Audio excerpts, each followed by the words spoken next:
Shalom Bapak Ibu Saudara sekalian yang dikasihi Tuhan.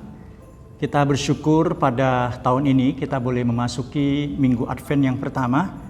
Dan Minggu Advent yang pertama akan bersama-sama dengan saya merenungkan satu tema berbicara tentang pengharapan. Dan ayat firman Tuhan yang diambil di dalam Keluaran pasal 2 ayat 1-3, ayat 6 dan ayat 10. Berbicara tentang Musa lahir dan diselamatkan. Saya akan bacakan bagian firman Tuhan ini. Seorang laki-laki dari keluarga Lewi kawin dengan seorang perempuan Lewi. Lalu mengandunglah ia dan melahirkan seorang anak laki-laki. Ketika dilihatnya bahwa anak itu cantik, disembunyikanlah 3 bulan lamanya. Tetapi ia tidak dapat menyembunyikan lebih lama lagi. Sebab itu diambilnya sebuah peti pandan, dipakainya dengan gala-gala dan ter, diletakkannya bayi itu di dalamnya dan ditaruhnya peti itu di tengah-tengah tebrau di tepi sungai Nil. Ketika dibukanya, dilihatnya lah bayi itu dan tampaklah anak itu menangis, sehingga belas kasihanlah ia kepadanya dan berkata, tentulah ini bayi orang Ibrani. Ayat yang ke-10, ketika anak itu telah besar, dibawanyalah kepada putri Firaun yang mengangkatnya menjadi anaknya dan menamainya Musa, sebab katanya karena aku telah menariknya dari air. Jemaat yang terkasih di dalam Tuhan, keluarnya bangsa Israel dari tanah Mesir telah menyalakan imajinasi banyak orang. Nah, pada dasarnya kisah orang Israel adalah bagian firman Tuhan ini adalah sebuah pengharapan. Ya, pada awalnya tidak dipahami oleh bangsa Israel karena mereka ini adalah sekelompok minoritas yang dijadikan budak oleh Firaun yang begitu ambisius dan begitu tamak. Dan orang-orang Israel dijadikan budak untuk bekerja keras bagi mereka. Sedangkan Firaun juga berusaha untuk membunuh anak-anak orang-orang Israel karena mereka dianggap sebagai ancaman. Nah, di awal kitab Keluaran ini menarik sekali bahwa kita melihat ada tokoh para perempuan di sini, yaitu ada seorang ibu Musa, ada kakak dari Musa, kemudian ada dayang-dayang, ada putri Firaun, ya, yang diungkapkan, nyatakan dalam bagian firman Tuhan ini. Nah, yang indahnya adalah setiap tokoh bertindak dalam lingkup pengaruhnya untuk mengatasi kekejaman Firaun. Mereka punya satu kerjasama yang baik untuk menyelamatkan bayi Musa. Nah, mereka bertindak dengan pengharapan. Mereka menolak untuk menyerah kepada rezim Firaun yang jahat itu. Nah, Bapak Ibu Saudara sekalian, yang menarik sekali adalah para perempuan ini di dalam kisah ini mereka tidak mendengarkan suara dari sorga untuk menyuruh mereka melakukan sesuatu.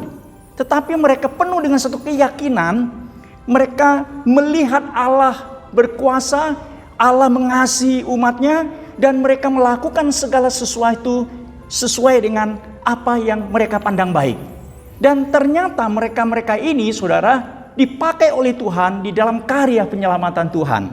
Bapak Ibu Saudara sekalian, kita akan melihat beberapa tokoh ini. Yang pertama kita lihat dari ibu Musa.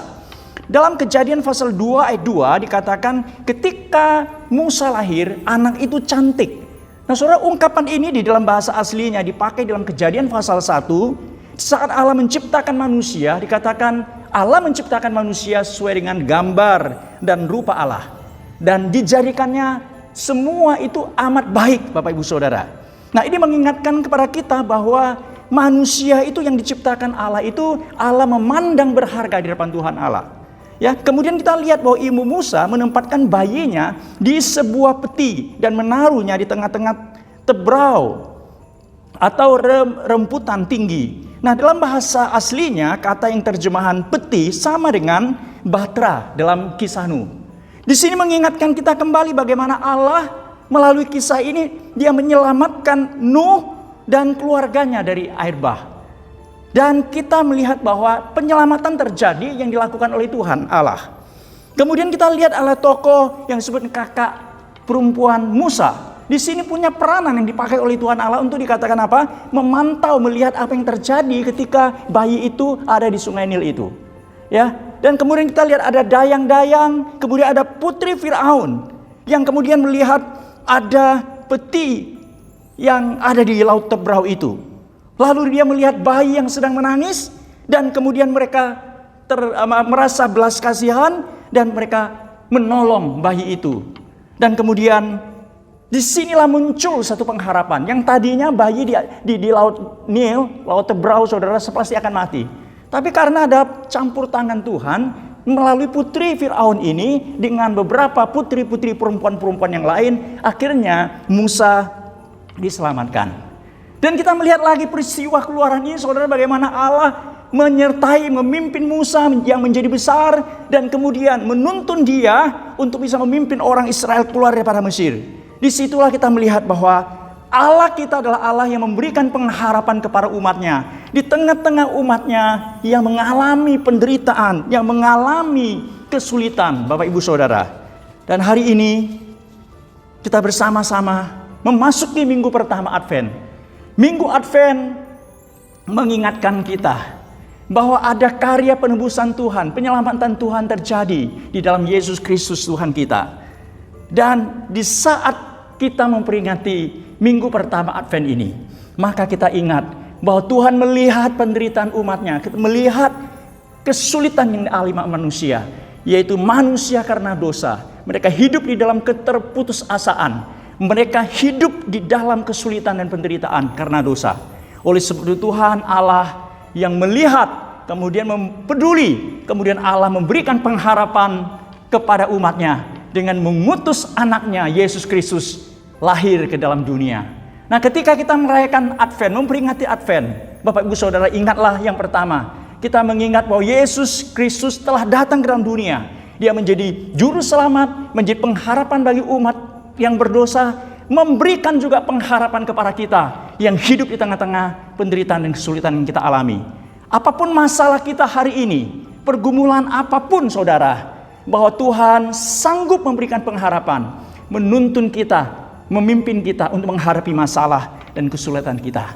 Dan bahkan Tuhan akan beserta dengan kita. Dia adalah Allah Immanuel yang menyertai kita, memberikan pengharapan kepada kita sampai kita bertemu dengan Tuhan dan untuk kedatangan Tuhan yang kedua kalinya. Kiranya melalui minggu Advent ini kita boleh mempersiapkan diri untuk menyambut Natal, memperingati kedatangan Tuhan yang pertama, dan sambil mempersiapkan diri itu menyambut kedatangan Tuhan yang kedua kalinya. Tuhan memberkati Bapak Ibu Saudara sekalian. Amin. Selamat minggu Advent pertama. Amin.